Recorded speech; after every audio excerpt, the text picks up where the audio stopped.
Salut, ici Loïc et aujourd'hui on va parler de ChatGPT pour voir si c'est bien utile pour la cybersécurité que vous soyez Blue Team ou Red Team. On va voir ça tout de suite. Let's go.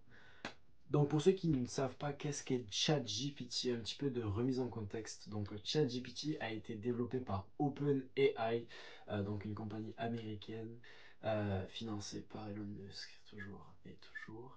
Donc en fait c'est comme un chatbot. Donc en gros vous lui posez des questions, il y répond. Et voilà, rien de plus, rien de moins, très facile d'utilisation. Voilà. Donc pour la première astuce avec ChatGPT, nous allons lui faire écrire des mails phishing, donc pour vos campagnes de phishing à l'interne, bien évidemment, et pas sur des gens que vous ne connaissez pas et que vous essayez de hacker. Donc évidemment, si vous lui dites écris-moi un mail de phishing, ChatGPT a des sécurités et ne va pas vous laisser faire. Donc, ça ne sert à rien de lui dire, hey, écris-moi des mails de phishing pour être un hacker. Donc, il faut être un petit peu plus intelligent que ça avec ChatGPT. Et en fait, il faudrait lui dire, écris-moi un mail pour la promotion d'un employé. Et là, en fait, il va vous générer des mails, dépendamment le sujet que vous lui donnez. Donc, en fait, c'est ça. Et après, vous pouvez rediriger vers des services comme par exemple GoFish ou Microsoft ou toutes sortes de choses. Ou si vous voulez lui dire, par exemple, écris-moi un mail pour dire à l'utilisateur mot de passe. Désolé pour les fautes d'orthographe, j'écris très vite et j'essaye que ça soit le plus facile pour vous et le plus agréable à voir.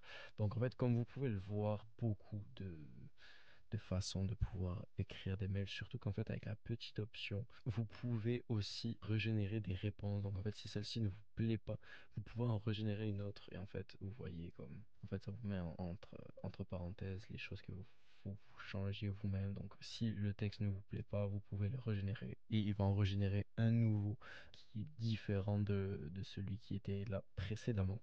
Donc pour la deuxième astuce avec ChatGPT, vous pourriez faire des scripts en PowerShell ou toutes sortes langages, mais dans ce cas-là, je vais utiliser PowerShell. Je vais lui demander de détecter écris-moi un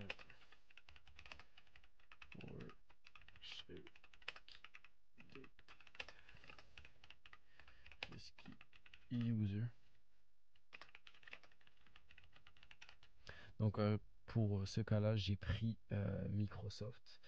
Donc je sais que tout le monde ne l'utilise pas, mais dans mon cas, je l'utilise. Et en fait, vous pourriez automatiser par exemple, les utilisateurs qui sont à risque dans votre domaine Microsoft.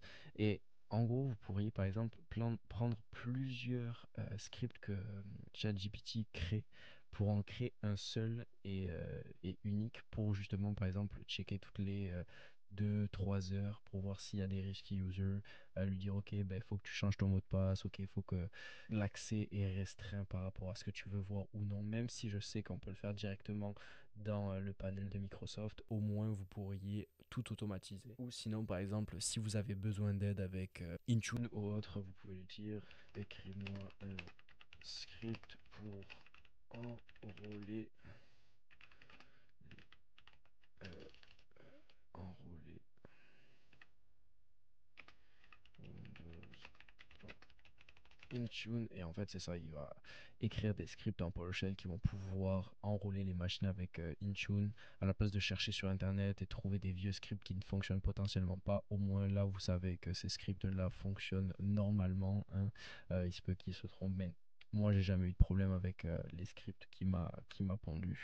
Pour la troisième astuce de cette vidéo, vous pouvez utiliser ChatGPT pour vous aider, par exemple, avec Nmap. Je vais lui demander comment scanner des avec Nmap. Et en fait, il va vous sortir directement les commandes à la place de faire une recherche sur Internet et de fouiller dans les différents forums ou autres.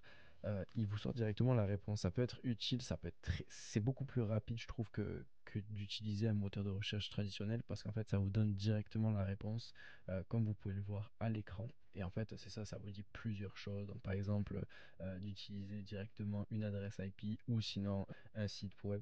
Et en fait, on va aller pousser un petit peu plus la requête et on va lui demander comment trouver des vulnérabilités avec Nmap. Et en fait, voilà, comme vous pouvez le voir à l'écran, il va vous expliquer comment faire étape par étape pour trouver des vulnérabilités dans Nmap. Donc comme vous pouvez le voir à l'écran, alors en fait j'ai régénéré le texte parce que ça ne plaisait pas trop ce qu'il m'avait répondu. Et en fait comme vous pouvez le voir, il m'a généré le texte avec une commande que je pourrais juste mettre qui me facilite le travail. Ceci est la fin de la vidéo. N'hésitez pas à vous abonner, ça sera pas la dernière vidéo sur ChatGPT. Donc si cela vous a intéressé, n'hésitez pas à vous abonner et à mettre un petit like et un petit commentaire si ça vous fait plaisir. Merci beaucoup, c'était Loïc et bonne journée.